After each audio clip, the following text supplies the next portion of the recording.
ആകാശത്തിലേക്ക് കയറുന്തോറും ഭൂമിയിലെ കാഴ്ചകൾ കുറച്ചുകൂടി വ്യക്തമായി തുടങ്ങും.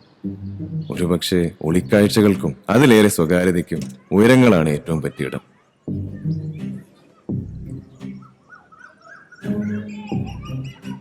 ഒരാളും പരിചയഭാവത്തിൽ വന്ന്, ഇപ്പൊ ഷൂട്ടിംഗ് ഒന്നും ഇല്ലേ, ആക്സിഡന്റിൽ തട്ടിപ്പോയെന്നാണല്ലോ കേട്ടത്, അന്ന് കൂടെ ഉണ്ടായിരുന്ന പെൺകുട്ടി ആരായിരുന്നു എന്നൊന്നും ചോദിക്കില്ല. മൊബിലിറ്റി ഇല്ലാത്തതുകൊണ്ട് പുറത്തേക്ക് ഇങ്ങനെ നോക്കിയിരിക്കലാണ് ഇപ്പോൾ എന്റെ ശീലം.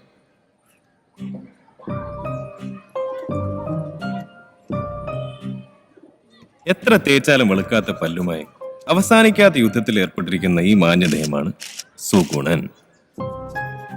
കോലമിടുന്നത് കണ്ടാൽ ഇദ്ദേഹം അവിടെ നിന്നു പോകും. ഇതറിയാവുന്നത് കൊണ്ടാണ് മലയാളം മാത്രം അറിയാവുന്ന അമ്പസ്വാമി ഹിന്ദു പത്രം വായിക്കുകയാണെന്ന വ്യാജേന ഇങ്ങനെ ഇവിടെ ഇരിക്കുന്നത്. തൊട്ടപ്പുറത്ത് ഒരിക്കലും സ്റ്റാർട്ടാവാത്ത തന്റെ സ്കൂട്ടർ സൊസൈറ്റി സെക്രട്ടറി ചെറിയാൻ അഴിച്ചു പണിതുകൊണ്ടേയിരിക്കും. കയ്യിലെ മസിൽ വളരുന്നുണ്ടോ എന്ന് നോക്കിക്കൊണ്ട് ജിമ്മൻ കസരത്തടിക്കുമ്പോൾ ഒരു ഗ്ലാസ് എനർജൈസറിന്റെ രൂപത്തിൽ അടുത്ത വീട്ടിലെ പെൺകുട്ടി തന്റെ പ്രണയങ്ങളെ രാവിലെ തന്നെ ഉത്തേജിപ്പിച്ചുകൊണ്ടിരിക്കും.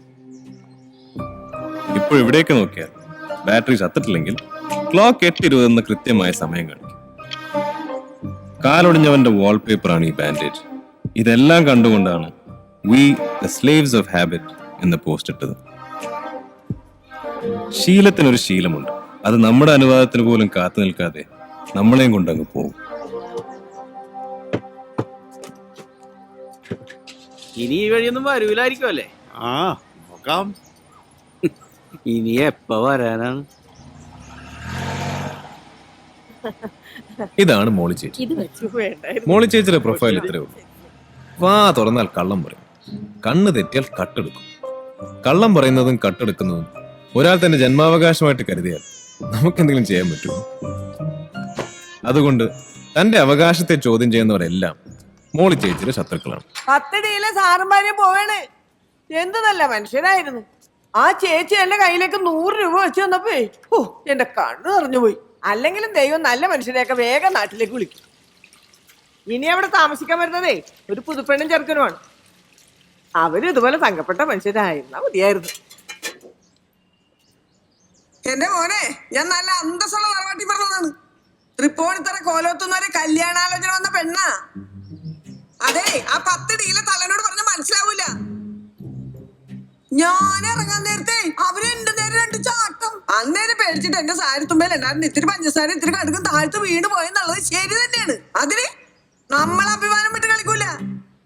ഇനി അവരുടെ അടുത്തേക്ക് എന്റെ പൊട്ടി പോവും. നമ്മള് ഡീസന്റ് പാർട്ടീസായിട്ട് വർക്ക് ചെയ്യുള്ളൂ.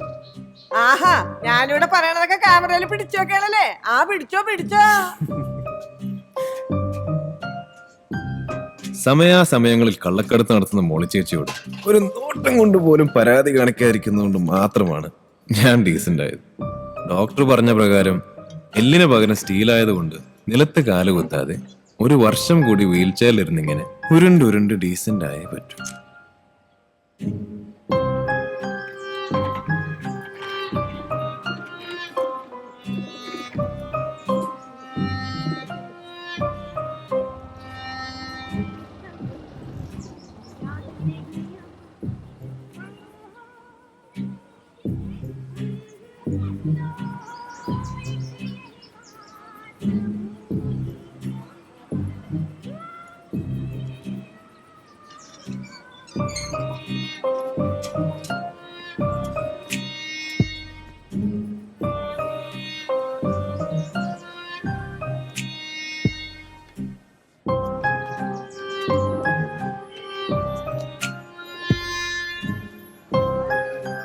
സാറേ, ഞാൻ പോവേട്ടാ, നേരം പോയി.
സാറേ വൈകുന്നേരം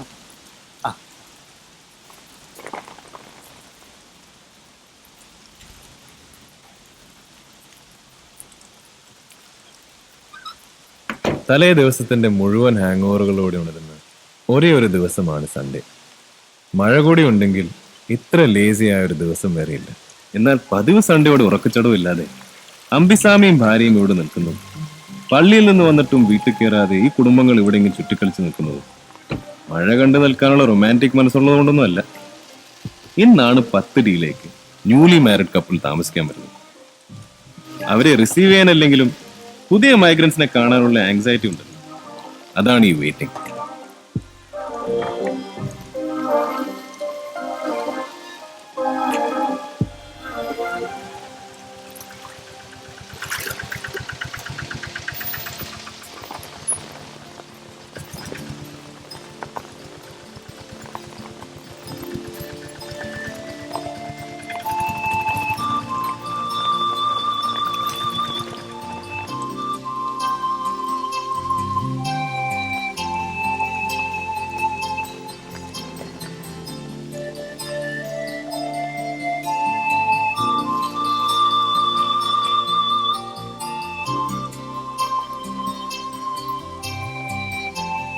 പുതിയ കപ്പിളിനെ കാത്തു നിന്നവർക്ക് ആദ്യം ഉണ്ടായത് അത്ഭുതമാണ്, പിന്നെ അമ്പരം.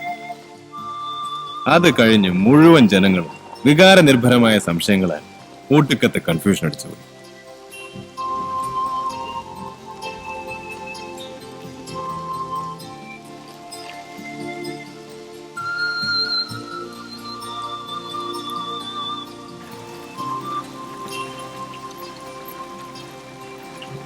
എന്റെ കർത്താവേ, ഇതാന്നോ ഭാര്യയും ഭർത്താവും? ആയിരിക്കും. ഭർത്താവൊന്നും ആയിരിക്കില്ലെന്നേ, ബ്രദർ ആയിരിക്കും.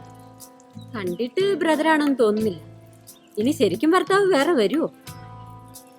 അങ്ങനെ സൊസൈറ്റിയുടെ ഹോളിഡേ കംപ്ലീറ്റ് തകർന്നു.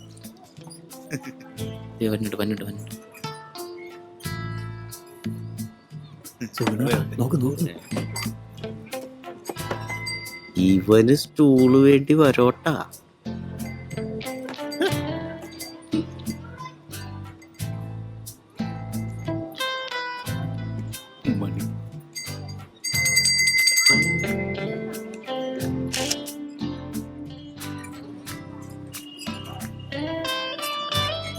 ചേച്ചിനെ അയ്യോ ചേടാ, ചേച്ചിനെ കാണാൻ പറ്റില്ല.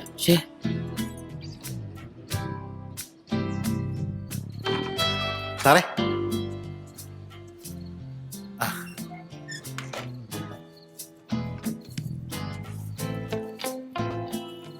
ഞായറാഴ്ചകളിൽ എന്റെ മോളി ചേച്ചി ഈ സെക്യൂരിറ്റിയാണ്. 2 കൊടുക്കുന്നതിന്റെ സ്നേഹത്തിൽ ഭക്ഷണത്തോടൊപ്പം തൊട്ടുകൂട്ടാൻ സൊസൈറ്റിയിലെ കുറച്ച് പരദൂഷണം കൂടി ഇയാൾ സെർവ് ചെയ്യും.